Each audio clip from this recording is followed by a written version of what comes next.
Na-injured si Tito Jimmy sa first quarter ng play-in matchup ng Sixers at Miami Heat. Kahit si Pat Riley mukhang nag-alala sa sitwasyon ni Jimmy Butler. Binigyan lang ng common foul si Kelly Oubre Jr. at napamura na lang si Coach Eric Spoelstra dahil sa nangyari kay Butler. So kinailangan pa rin mag-take ng free throws noon ni Butler na 1 seconds na lang yung natitira sa first. Injured na noon si Butler at iika-ika na habang tumatakbo, naglaro pa rin siya ng 40 minutes sa buong game. 19 points, 4 rebounds, 5 assists at 5 steals.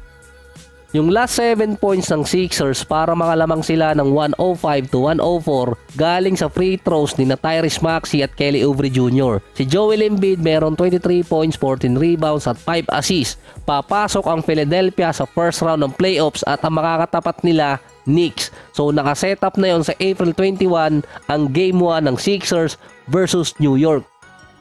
Ang Knicks merong player sa kanila na hindi makakalaro dahil injured, si Julius Randle. Pero nakabalik naman si OG Anunoby. Yung Philadelphia din nakalayo ng bracket kontra dito sa Boston Celtics. Ang Miami naman kakaharapin ng Bulls sa April 20, 7 AM. So walang laro sa April 19, Friday. Pumabor naman yon para sa West Team dahil 2 araw ang pahinga nila kontra sa Miami at sa Bulls na 1 araw lang. So critical yon lalo na sa Miami Heat at dito kay Jimmy Butler dahil kita din nung papaalis ng arena si Butler na sumasakit yung tuhod niya at ika-ika pa nga maglakad. Sabi nga niya noon kung injured siya wala talaga siyang magagawa versus Philadelphia. Ipapacheck ulit ng Miami yung injury ni Butler at idadaan ng MRI. Ang kinakatakot doon ng team baka nagkaroon ng MCL injury si Butler. Pero marami kasing player ngayong season ang nagkaroon ng halos katulad na nangyari kay Butler pero hindi naman inabot sa malalang injury. So pwera usog, andun yung nangyari dati kay Kyrie na nabagsakan yung 2 paa niya, yung kay Şengün at kay Brandon Ingram. Minor injuries lang ang nakuha nila, sana ganun din yung kay Butler. Dahil kung MCL injury yung nakuha ni Butler, hindi siya paglalaroin ng Miami ng 40 minutes.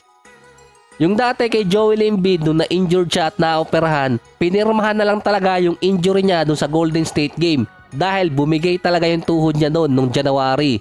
April 19, inaasahan lalabas din ang report tungkol kay Jimmy Butler at kung makakapaglaro ba siya sa next game. Dahil sa West, sa New Orleans, sinabi na doon na hindi makakapaglaro si Zion versus Sacramento Kings dahil tinamaan ng hamstring injury. Ito yung last quarter versus Lakers. Nasobrahan ata sa kakatalon si Zion. Kung makakapasok din ng Pelicans, mga 2 weeks ding hindi makakapaglaro si Zion or hindi makakasama sa lineup. Yung recovery ng kanyang hamstring injury schedule yun ng first round ng playoffs. Ibig sabihin kahit manalo ang New Orleans versus Sacramento, hindi pa rin makakapaglaro si Zion versus OKC. Isa pa doon ang Pelicans nakalaro na sa playoffs pero si Zion hindi pa.